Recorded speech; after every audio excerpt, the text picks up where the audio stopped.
It's hard to imagine a crisis more devastating to the airline industry than COVID-19. And yet, a second existential threat is just around the corner, a global pilot shortage. At present, the world is short 17,000 pilots as is, but three independent reports by Boeing, Airbus, and CAE predict that this gap will widen to approximately 400,000 pilots by 2038. The CEO of Boeing calls this one of the biggest challenges facing commercial aviation. To put this in perspective, we're talking about 1 in every 3 planes grounded. That's a loss of $283 billion in annual airline revenues, or 2.5 times the loss that COVID-19 will cause this year. For context, there are 3 underlying causes. First, fewer people are becoming pilots.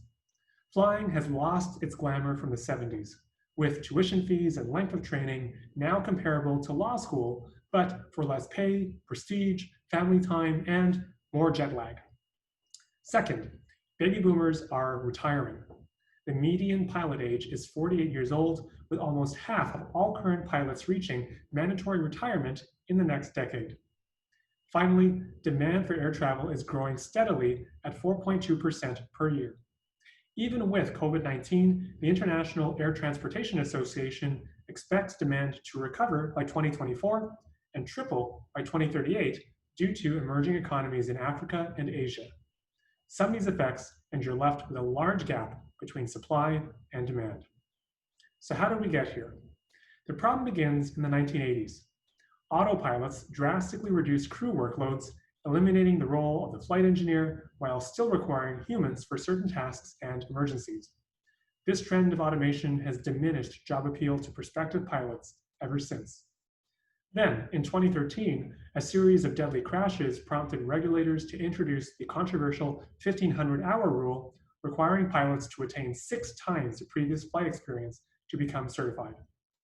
Consequently, the number of student pilots has fallen by 25% since 1978, with dropout rates soaring to 87% as they struggle to advance in their careers.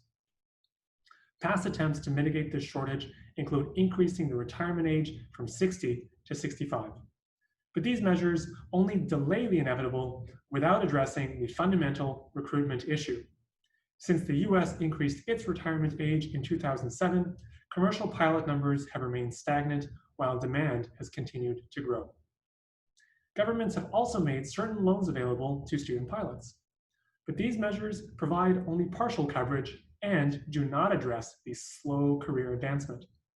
Pilots at Air Canada only earn $62,000 a year after 4 years on the job, plus prior years of education and training. We also interviewed HR managers who indicated some airlines offering competitive 6-figure salaries and comprehensive benefits. But without enough pilots overall, this practice is a zero-sum game. Bigger airlines merely end up poaching from the smaller ones who can't afford to pay as much. Also, some airline conglomerates have resorted to acquiring flight colleges outright.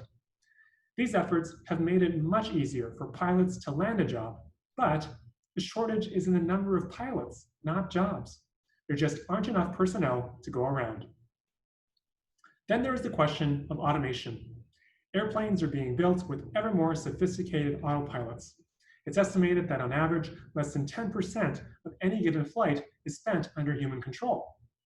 Yet Boeing's 737 MAX scandal was as much a lesson about flawed design and corporate arrogance as it was the inability of pilots to suddenly fix emergencies when they've been taught to depend on technology. Ultimately, these attempts to mitigate the shortage have all failed for one simple reason.